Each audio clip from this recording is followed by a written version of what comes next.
ರಾಜ್ಯದ ನಗರ ಬೆಂಗಳೂರು ಹೊರತುಪಡಿಸಿ ಬೇರೆ ನಗರ ಸ್ಥಳೀಯ ಸಂಸ್ಥೆಗಳ ವ್ಯಾಪ್ತಿ, ಬೆಂಗಳೂರು ಹೊರತುಪಡಿಸಿ ಬೇರೆ ನಗರ ಸ್ಥಳೀಯ ಸಂಸ್ಥೆಗಳ ವ್ಯಾಪ್ತಿಯಲ್ಲಿ ಸುಮಾರು ಒಂದು 30 ಲಕ್ಷ ಆಸ್ತಿಗಳಿಗೆ ಯಾವುದೇ ರೀತಿಯ ಈ ಸ್ವತ್ತು ಇರೋದಿಲ್ಲ, ಈ ಆಸ್ತಿ ಇರೋದಿಲ್ಲ.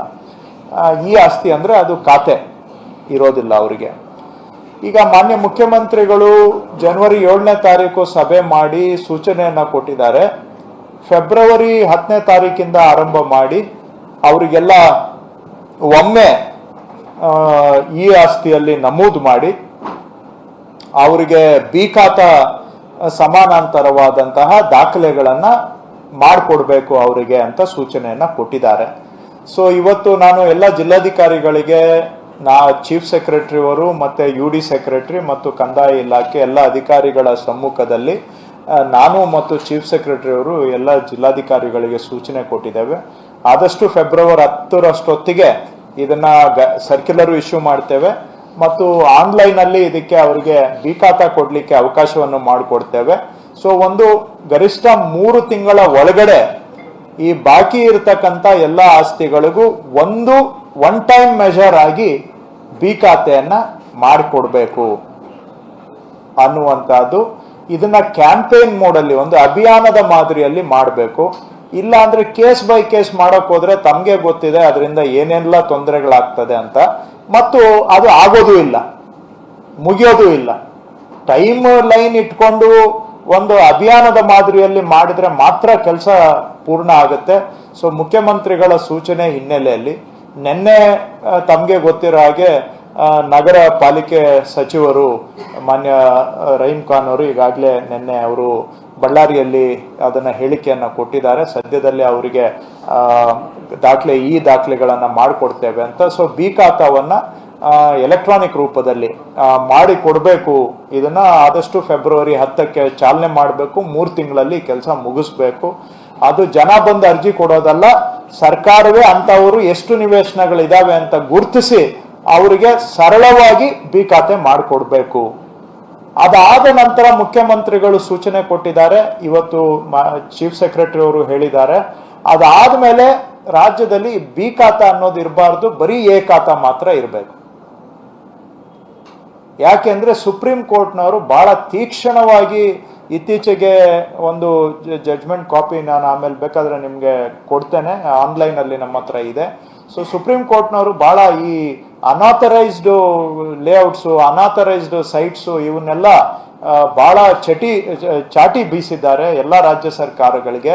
ಎಲ್ಲ ಹೈಕೋರ್ಟ್ಗೆ ಡೈರೆಕ್ಷನ್ ಕಳಿಸಿದ್ದಾರೆ, ಇದನ್ನೆಲ್ಲ ಗೌರ್ಮೆಂಟ್ಗೆ ನೀವು ಶೇರ್ ಮಾಡಿ, ಇದು ಎಲ್ಲರೂ ಕೂಡ ಇನ್ ಮುಂದೆ ಈ ಸುಪ್ರೀಂ ಕೋರ್ಟ್ ರೂಲ್ ಅಲ್ಲೇ ಫಾಲೋ ಮಾಡಬೇಕು ಅಂತ ಹೇಳಿದ್ದಾರೆ. ಸೊ ಈ ಅನಾಥರೈಸ್ಡ್ ಏನು ಇದಾವೆ, unauthorised layouts, unauthorised ನಿವೇಶನಗಳು, unauthorised building, ಇವೆಲ್ಲ ಇನ್ ಮುಂದೆ ಅವಕಾಶ ಆಗಬಾರದು ಅಂತ ಸುಪ್ರೀಂ ಕೋರ್ಟ್ನವರು ಏನು ಸೂಚನೆ ಕೊಟ್ಟಿದ್ದಾರೆ ಅದನ್ನ ಅನುಷ್ಠಾನ ಮಾಡಬೇಕು ಇನ್ನು ಮುಂದೆ ಕಟ್ಟುನಿಟ್ಟಾಗಿ ಅಂತ ಚೀಫ್ ಸೆಕ್ರೆಟರಿ ಅವರು ಇವತ್ತು ನಾವು ಎಲ್ಲ DC-ಗಳಿಗೆ ಸೂಚನೆ ಕೊಟ್ಟಿದ್ದೇವೆ. ಸೊ ಏನ್ ಹೇಳ್ತಾ ಇದ್ದೇವೆ ಅಂದ್ರೆ, ಈಗಾಗಲೇ ಆಗಿರೋದಕ್ಕೆ ಅವರು ಯಾರ್ಯಾರೋ ನಿವೇಶನ ತಗೊಂಡ್ಬಿಟ್ಟಿದ್ದಾರೆ ರೆವಿನ್ಯೂ ಲೇಔಟ್ಗಳಲ್ಲಿ, ಅವ್ರಿಗೆ ಒನ್ ಟೈಮ್ ಬಿ ಖಾತಾ ಕೊಟ್ಬಿಡೋದು. ಇನ್ನ ಮುಂದೆ ಓನ್ಲಿ ಎ ಖಾತಾ ಮಾತ್ರ ಆ ರೂಟಲ್ಲಿ ಎಲ್ಲ ಪ್ಲಾನ್ ಅಪ್ರೂವಲ್ ತಗೊಂಡೇ ಬರಬೇಕು. ಆ ಖಾತಾ ಮಾತ್ರ ಇರುತ್ತೆ, ಬಿ ಖಾತಾ ಅನ್ನೋ ಪ್ರಶ್ನೆ ಇರಬಾರ್ದು ಮುಂದಕ್ಕೆ. ಸುಪ್ರೀಂ ಕೋರ್ಟ್ ಡೈರೆಕ್ಷನ್ ಇರೋದ್ರಿಂದ ಅದನ್ನ ಕಟ್ಟುನಿಟ್ಟಾಗಿ ಸುಪ್ರೀಂ ಕೋರ್ಟ್ನ ನಿರ್ದೇಶನವನ್ನ ಪಾಲನೆ ಮಾಡಬೇಕು ಅನ್ನುವಂಥ ಸೂಚನೆಯನ್ನು ಕೂಡ ಕೊಟ್ಟಿದ್ದೇವೆ. ಸೊ ಇದರಿಂದ ಏನಾಗುತ್ತೆ, ಇಲ್ಲಿವರೆಗೆ ಯಾರು ಕಂದಾಯ ಅಂದ್ರೆ ರೆವಿನ್ಯೂ ಲೇಔಟ್ಗಳು, ಕಂದಾಯ ಬಡಾವಣೆ ಅಂದ್ರೆ ತಪ್ಪಾಗುತ್ತೆ, ಅದರಲ್ಲಿ ಯಾವ ಕಂದಾಯ ಬಡಾವಣೆನೂ ಇಲ್ಲ, ಇವು ಯಾವುದು ಕನ್ವರ್ಷನ್ ಇಲ್ಲದೆ, ಪ್ಲಾನ್ ಅಪ್ರೂವಲ್ ಇಲ್ಲದೆ, ಅನಾಥರೈಸ್ ಲೇಔಟ್, ಅನಧಿಕೃತ ಬಡಾವಣೆಗಳು ಇಲ್ಲಿವರೆಗೂ ಅವು. So Supreme Court case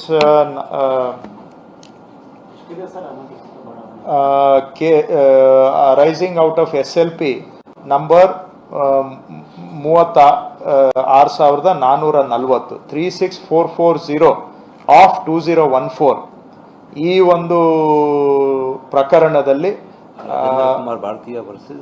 Rajendra Kumar ಬರ್ಜಾತ್ಯ and others versus UP Awas Evam Vikas Parishad and others ಈ ಕೇಸಲ್ಲಿ ಸುಪ್ರೀಂ ಕೋರ್ಟು ರೂಲಿಂಗನ್ನು ಕೊಟ್ಟಿದ್ದಾರೆ. ಡೇಟೆಡ್ ಇದು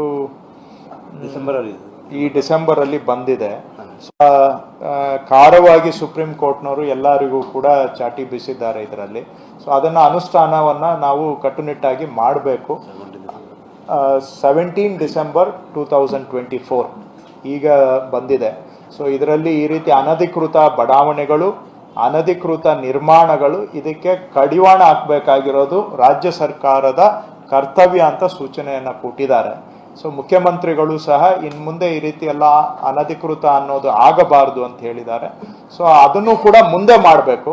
ಈಗ ಆಗೋಗಿರೋದಕ್ಕೆ ಒಂದು ಬೀಕಾತ ಕೊಟ್ಟು ಅಟ್ಲೀಸ್ಟ್ ಅಷ್ಟು ಮಟ್ಟಿಗೆ ಅವ್ರಿಗೆ ಒಂದು ಪರಿಹಾರ ಕೊಟ್ಟು ಮಾಡಬೇಕು ಅಂತ. ಸೊ ಅವ್ರಿಗೆ ಬೀಕಾತ ಕೊಟ್ಟರೆ ನಾಳೆ ದಿನ ಅವರು ಅದನ್ನ ಮಾರಾಟ ಮಾಡ್ಕೊಳ್ಳಿಕ್ಕೂ ಕೂಡ, ಯಾಕಂದ್ರೆ ಅವರು ಕೊಂಡ್ಕೊಂಡವಾಗ ಸೇಲ್ ಡೀಡ್ ಇದೆ, ಅವ್ರಿಗೆ ಸೇಲ್ ಡೀಡ್ ಇರೋದ್ರಿಂದ ಅವರು ನಾಳೆ ಮಾರಾಟ ಮಾಡ್ಲಿಕ್ಕೂ ಕೂಡ ಅವ್ರಿಗೆ ಅವಕಾಶ ಆಗುತ್ತೆ. ಸೊ ಈಗಾಗಲೇ ಹೇಳಿದಾಗೆ ಅಂದಾಜು ಈ ರೀತಿಯಾಗಿ 30ರಿಂದ 30 ಲಕ್ಷದಿಂದ 32 ಲಕ್ಷ ಆ ನಂಬರ್ ಅಲ್ಲಿ ಇವತ್ತು ಇದಾವೆ. ಬಹುಶಃ ಇನ್ನೂ ಜಾಸ್ತಿ ಆಗುತ್ತೆ, ಯಾಕಂದ್ರೆ ಇದು ಬಡಾವಣೆ ಅಲ್ಲ, ನಿವೇಶನ. ಬಡಾವಣೆ ಅಲ್ಲ, ಬಡಾವಣೆ ಅಂದ್ರೆ ಅದರಲ್ಲಿ ನೀವು 1/10 ಅಂತ ತಗೋಬಹುದು. ಸೊ ನಿವೇಶನಗಳು ಅಥವಾ ಮನೆ, ಕೆಲವು ಖಾಲಿ ನಿವೇಶನ ಇರ್ಬೋದು, ಕೆಲವು ಮನೆ ಕಟ್ಟಿರಬಹುದು. ಸೊ 30 ಲಕ್ಷಕ್ಕಿಂತ ಹೆಚ್ಚು ಅಂತ ನಾವು ಹೇಳ್ಬೋದು ನಗರ ಪ್ರದೇಶ ವ್ಯಾಪ್ತಿಯಲ್ಲಿ. ಗ್ರಾಮ ಪಂಚಾಯಿತಿಗಳದ್ದು ಬಿಟ್ಟು ಇದು ಮುಂದಿನ ದಿನ ಮಾನ್ಯ ಮುಖ್ಯಮಂತ್ರಿಗಳು ಸೂಚನೆ ಕೊಟ್ಟಿದ್ದಾರೆ. ನೆಕ್ಸ್ಟ್ ಇದೇ ರೀತಿಯಲ್ಲಿ ಗ್ರಾಮ ಪಂಚಾಯಿತಿಗೂ ಕೂಡ ಒಂದು ಬಾರಿಗೆ ಈಗ ಇರುವಂತಹ ಅನಧಿಕೃತ ನಿವೇಶನಗಳಿಗೆ ಅಲ್ಲೂ ಕೂಡ ಬಿ ಖಾತೆ ಕೊಡಬೇಕು ಅಂತ ಹೇಳಿದ್ದಾರೆ. ಮಾನ್ಯ RDPR ಸಚಿವರು ಈಗಾಗಲೇ ಅವ್ರ ಇಲಾಖೆಯಲ್ಲಿ ಇದಕ್ಕೆ ಬೇಕಾದಂತ ತಯಾರಿ ಮಾಡಿಕೊಳ್ತಾ ಇದ್ದಾರೆ. ಸೊ ನಗರ ಸ್ಥಳೀಯ ಸಂಸ್ಥೆಗಳ ವ್ಯಾಪ್ತಿಯಲ್ಲಿ ಈ ಬಿ ಖಾತೆ ಕೊಡುವಂತ ಅಭಿಯಾನ ಮುಗಿದ ಕೂಡಲೇ ಗ್ರಾಮ ಪಂಚಾಯತಿ ವ್ಯಾಪ್ತಿಯಲ್ಲೂ ಕೂಡ ಈ ಅವಕಾಶ ಮಾಡಿಕೊಟ್ಟು ಒನ್ ಟೈಮ್ ಅವರಿಗೆ ಬಿ ಖಾತೆ ಕೊಟ್ಟು ಮುಂದೆ ಏನೇ ಇದ್ರೂ ಕೂಡ ಸುಪ್ರೀಂ ಕೋರ್ಟ್ ಡೈರೆಕ್ಷನ್ ಪ್ರಕಾರ ಅಧಿಕೃತ ಮಾರ್ಗದಲ್ಲೇ ಬರ್ಬೇಕು ಮುಂದೆ. ಆ ರೀತಿಯಾದಂಥ ಒಂದು ವ್ಯವಸ್ಥೆಯ ಕಡೆಗೆ ನಾವು ಹೆಜ್ಜೆಯನ್ನ ಇಡ್ತಾ ಇದ್ದೇವೆ. ಸೊ ಇವತ್ತೆಲ್ಲ DC-ಗಳಿಗೆ ಸೂಚನೆ ಕೊಟ್ಟಿದ್ದೇವೆ. ಯಾಕಂದ್ರೆ DC-ಗಳೇ ನಗರ ಸ್ಥಳೀಯ ಸಂಸ್ಥೆಗಳ ಮೇಲೆ ಅಧಿಕಾರಿಗಳಾಗಿರ್ತಾರೆ ಜಿಲ್ಲೆಯಲ್ಲಿ. ಸೊ ಇದನ್ನ ಈಗಲೇ ತಯಾರಿ ಮಾಡ್ಕೋಬೇಕು ನೀವು. ನಾವು ಇದನ್ನ ಅನುಷ್ಠಾನಕ್ಕೆ ನಗರಾಭಿವೃದ್ಧಿ ಇಲಾಖೆಯವರು ತಂದ ಕೂಡಲೇ ಇದನ್ನ ಒಂದು ಅಭಿಯಾನದ ಮಾದರಿಯಲ್ಲಿ ಜಿಲ್ಲೆಯಲ್ಲಿ ಅನುಷ್ಠಾನ ಮಾಡಿ ಜನಗಳಿಗೆ ಸಂಕಷ್ಟ ಆಗದಾಗೆ ಸರಳವಾಗಿ ಅವರಿಗೆ ಬಿ ಖಾತಾವನ್ನ ಕೊಡಿಸ್ಕೊಡ್ಬೇಕು ಅಂತ ನಾವು ಸೂಚನೆ ಕೊಟ್ಟಿದ್ದೇವೆ. ಇದಾದ್ರೆ ಸ್ವಲ್ಪ ಕೆಲವರು ಈ ಅನಧಿಕೃತ ಬಡಾವಣೆಗಳಲ್ಲಿ ಈ ಹಿಂದೆ ನಿವೇಶನ ತಗೊಂಡಿದ್ದಾರೆ, ಇವತ್ತು ಅವ್ರಿಗೆ ಮಾರಕ್ಕೆ ಆಗ್ತಾ ಇಲ್ಲ. ಸೊ ಅವ್ರಿಗೆ ಬಿ ಖಾತಾ ಕೊಟ್ರೆ ನಾಳೆ ಅವ್ರಿಗೆ ಮಾರಾಟ ಮಾಡ್ಲಿಕ್ಕೂ ಕೂಡ ಆಗುತ್ತೆ. ಸೊ ಅಲ್ಲಿಗೆ ರಿಜಿಸ್ಟ್ರೇಷನ್ಗೂ ಕೆಲವು ಏನು ನಿಂತೋಗಿದೆ ಅದು ನಾಳೆ ರಿಜಿಸ್ಟ್ರೇಷನ್ಗೂ ಕೂಡ ಎಲಿಜಿಬಲ್ ಆಗ್ತಾರೆ ಈ ತರ ಬಂದಾಗ. ಸೊ ಇದು ಕೂಡ ಇವತ್ತಿನ ಸಭೆಯಲ್ಲಿ ನಾವು ಚರ್ಚೆ ಮಾಡಿದ್ದೇವೆ.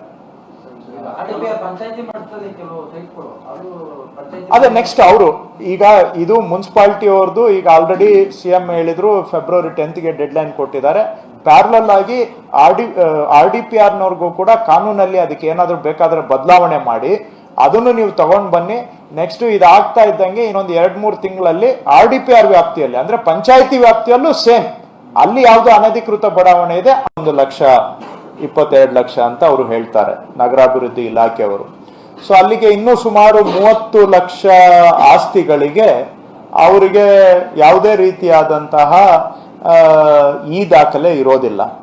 ಸೊ ಹಾಗಾಗಿ ಮಾನ್ಯ ಮುಖ್ಯಮಂತ್ರಿಗಳು ಜನವರಿ ರಾಜ್ಯದ ನಗರ ಬೆಂಗಳೂರು ಹೊರತುಪಡಿಸಿ ಬೇರೆ ನಗರ ಸ್ಥಳೀಯ ಸಂಸ್ಥೆಗಳ ವ್ಯಾಪ್ತಿ, ಬೆಂಗಳೂರು ಹೊರತುಪಡಿಸಿ ಬೇರೆ ನಗರ ಸ್ಥಳೀಯ ಸಂಸ್ಥೆಗಳ ವ್ಯಾಪ್ತಿಯಲ್ಲಿ ಸುಮಾರು ಒಂದು 30 ಲಕ್ಷ ಆಸ್ತಿಗಳಿಗೆ ಯಾವುದೇ ರೀತಿಯ ಈ ಸ್ವತ್ತು ಇರೋದಿಲ್ಲ, ಈ ಆಸ್ತಿ ಇರೋದಿಲ್ಲ. ಈ ಆಸ್ತಿ ಅಂದ್ರೆ ಅದು ಖಾತೆ ಇರೋದಿಲ್ಲ ಅವರಿಗೆ. ಈಗ ಮಾನ್ಯ ಮುಖ್ಯಮಂತ್ರಿಗಳು ಜನವರಿ 7ನೇ ತಾರೀಕು ಸಭೆ ಮಾಡಿ ಸೂಚನೆಯನ್ನ ಕೊಟ್ಟಿದ್ದಾರೆ.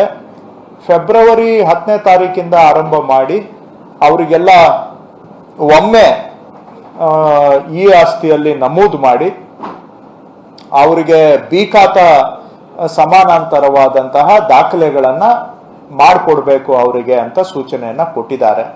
ಸೊ ಇವತ್ತು ನಾನು ಎಲ್ಲ ಜಿಲ್ಲಾಧಿಕಾರಿಗಳಿಗೆ ಚೀಫ್ ಸೆಕ್ರೆಟರಿ ಅವರು ಮತ್ತು UD ಸೆಕ್ರೆಟರಿ ಮತ್ತು ಕಂದಾಯ ಇಲಾಖೆ ಎಲ್ಲ ಅಧಿಕಾರಿಗಳ ಸಮ್ಮುಖದಲ್ಲಿ ನಾನು ಮತ್ತು ಚೀಫ್ ಸೆಕ್ರೆಟರಿ ಅವರು ಎಲ್ಲ ಜಿಲ್ಲಾಧಿಕಾರಿಗಳಿಗೆ ಸೂಚನೆ ಕೊಟ್ಟಿದ್ದೇವೆ. ಆದಷ್ಟು ಫೆಬ್ರವರಿ 10ರಷ್ಟೊತ್ತಿಗೆ ಇದನ್ನ ಸರ್ಕ್ಯುಲರ್ ಇಶ್ಯೂ ಮಾಡ್ತೇವೆ ಮತ್ತು ಆನ್ಲೈನಲ್ಲಿ ಇದಕ್ಕೆ ಅವರಿಗೆ ಬಿ ಖಾತಾ ಕೊಡಲಿಕ್ಕೆ ಅವಕಾಶವನ್ನು ಮಾಡಿಕೊಡ್ತೇವೆ.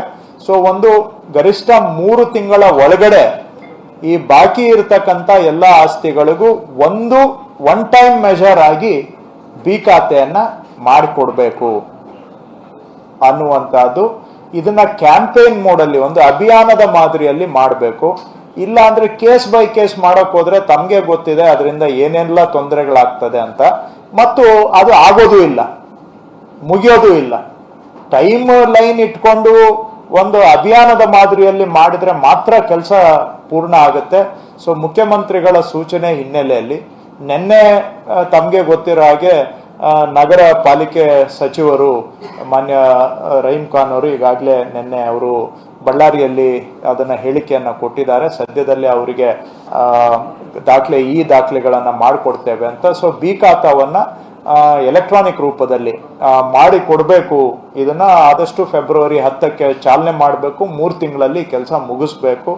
ಅದು ಜನ ಬಂದು ಅರ್ಜಿ ಕೊಡೋದಲ್ಲ, ಸರ್ಕಾರವೇ ಅಂತವರು ಎಷ್ಟು ನಿವೇಶನಗಳಿದಾವೆ ಅಂತ ಗುರುತಿಸಿ ಅವರಿಗೆ ಸರಳವಾಗಿ ಬಿ ಖಾತೆ ಮಾಡಿಕೊಡ್ಬೇಕು. ಅದಾದ ನಂತರ ಮುಖ್ಯಮಂತ್ರಿಗಳು ಸೂಚನೆ ಕೊಟ್ಟಿದ್ದಾರೆ, ಇವತ್ತು ಚೀಫ್ ಸೆಕ್ರೆಟರಿ ಅವರು ಹೇಳಿದ್ದಾರೆ. ಅದಾದ್ಮೇಲೆ ರಾಜ್ಯದಲ್ಲಿ ಬಿ ಖಾತಾ ಅನ್ನೋದು ಇರಬಾರ್ದು, ಬರೀ ಎ ಖಾತಾ ಮಾತ್ರ ಇರಬೇಕು. ಯಾಕೆಂದ್ರೆ ಸುಪ್ರೀಂ ಕೋರ್ಟ್ನವರು ಬಹಳ ತೀಕ್ಷ್ಣವಾಗಿ ಇತ್ತೀಚೆಗೆ ಒಂದು ಜಡ್ಜ್ಮೆಂಟ್ ಕಾಪಿ ನಾನು ಆಮೇಲೆ ಬೇಕಾದ್ರೆ ನಿಮ್ಗೆ ಕೊಡ್ತೇನೆ, ಆನ್ಲೈನ್ ಅಲ್ಲಿ ನಮ್ಮ ಹತ್ರ ಇದೆ. ಸೊ ಸುಪ್ರೀಂ ಕೋರ್ಟ್ನವರು ಬಹಳ ಈ ಅನಾಥರೈಸ್ಡ್ ಲೇಔಟ್ಸು, ಅನಾಥರೈಸ್ಡ್ ಸೈಟ್ಸು ಇವನ್ನೆಲ್ಲ ಬಹಳ ಚಾಟಿ ಬೀಸಿದ್ದಾರೆ ಎಲ್ಲ ರಾಜ್ಯ ಸರ್ಕಾರಗಳಿಗೆ. ಎಲ್ಲ ಹೈಕೋರ್ಟ್ಗೆ ಡೈರೆಕ್ಷನ್ ಕಳಿಸಿದ್ದಾರೆ. ಇದನ್ನೆಲ್ಲ ಗೌರ್ಮೆಂಟ್ಗೆ ನೀವು ಶೇರ್ ಮಾಡಿ, ಇದು ಎಲ್ಲರೂ ಕೂಡ ಇನ್ ಮುಂದೆ ಈ ಸುಪ್ರೀಂ ಕೋರ್ಟ್ ರೂಲ್ ಅಲ್ಲೇ ಫಾಲೋ ಮಾಡಬೇಕು ಅಂತ ಹೇಳಿದ್ದಾರೆ. ಸೊ ಈ ಅನಾಥರೈಸ್ಡ್ ಏನು ಇದಾವೆ, unauthorised layouts, unauthorised ನಿವೇಶನಗಳು, unauthorised building, ಇವೆಲ್ಲ ಇನ್ ಮುಂದೆ ಅವಕಾಶ ಆಗಬಾರದು ಅಂತ ಸುಪ್ರೀಂ ಕೋರ್ಟ್ನವರು ಏನು ಸೂಚನೆ ಕೊಟ್ಟಿದ್ದಾರೆ ಅದನ್ನ ಅನುಷ್ಠಾನ ಮಾಡಬೇಕು ಇನ್ನು ಮುಂದೆ ಕಟ್ಟುನಿಟ್ಟಾಗಿ ಅಂತ ಚೀಫ್ ಸೆಕ್ರೆಟರಿ ಅವರು ಇವತ್ತು ನಾವು ಎಲ್ಲ DC-ಗಳಿಗೆ ಸೂಚನೆ ಕೊಟ್ಟಿದ್ದೇವೆ. ಸೊ ಏನ್ ಹೇಳ್ತಾ ಇದ್ದೇವೆ ಅಂದ್ರೆ, ಈಗಾಗಲೇ ಆಗಿರೋದಕ್ಕೆ ಅವರು ಯಾರ್ಯಾರೋ ನಿವೇಶನ ತಗೊಂಡ್ಬಿಟ್ಟಿದ್ದಾರೆ ರೆವಿನ್ಯೂ ಲೇಔಟ್ಗಳಲ್ಲಿ, ಅವ್ರಿಗೆ ಒನ್ ಟೈಮ್ ಬಿ ಖಾತಾ ಕೊಟ್ಟು ಬಿಡೋದು. ಇನ್ನ ಮುಂದೆ ಓನ್ಲಿ ಎ ಖಾತಾ ಮಾತ್ರ ಆ ರೂಟಲ್ಲಿ ಎಲ್ಲ ಪ್ಲಾನ್ ಅಪ್ರೂವಲ್ ತಗೊಂಡೇ ಬರಬೇಕು. ಆ ಖಾತಾ ಮಾತ್ರ ಇರುತ್ತೆ, ಬಿ ಖಾತಾ ಅನ್ನೋ ಪ್ರಶ್ನೆ ಇರಬಾರ್ದು ಮುಂದಕ್ಕೆ. ಸುಪ್ರೀಂ ಕೋರ್ಟ್ ಡೈರೆಕ್ಷನ್ ಇರೋದ್ರಿಂದ ಅದನ್ನ ಕಟ್ಟುನಿಟ್ಟಾಗಿ ಸುಪ್ರೀಂ ಕೋರ್ಟ್ನ ನಿರ್ದೇಶನವನ್ನ ಪಾಲನೆ ಮಾಡಬೇಕು ಅನ್ನುವಂಥ ಸೂಚನೆಯನ್ನು ಕೂಡ ಕೊಟ್ಟಿದ್ದೇವೆ. ಸೊ ಇದರಿಂದ ಏನಾಗುತ್ತೆ, ಇಲ್ಲಿವರೆಗೆ ಯಾರು ಕಂದಾಯ ಅಂದ್ರೆ ರೆವಿನ್ಯೂ ಲೇಔಟ್ಗಳು, ಕಂದಾಯ ಬಡಾವಣೆ ಅಂದ್ರೆ ತಪ್ಪಾಗುತ್ತೆ, ಅದರಲ್ಲಿ ಯಾವ ಕಂದಾಯ ಬಡಾವಣೆನೂ ಇಲ್ಲ, ಇವು ಯಾವುದು ಕನ್ವರ್ಷನ್ ಇಲ್ಲದೆ, ಪ್ಲಾನ್ ಅಪ್ರೂವಲ್ ಇಲ್ಲದೆ, ಅನಾಥರೈಸ್ ಲೇಔಟ್, ಅನಧಿಕೃತ ಬಡಾವಣೆಗಳು ಇಲ್ಲಿವರೆಗೂ ಅವು. So Supreme Court case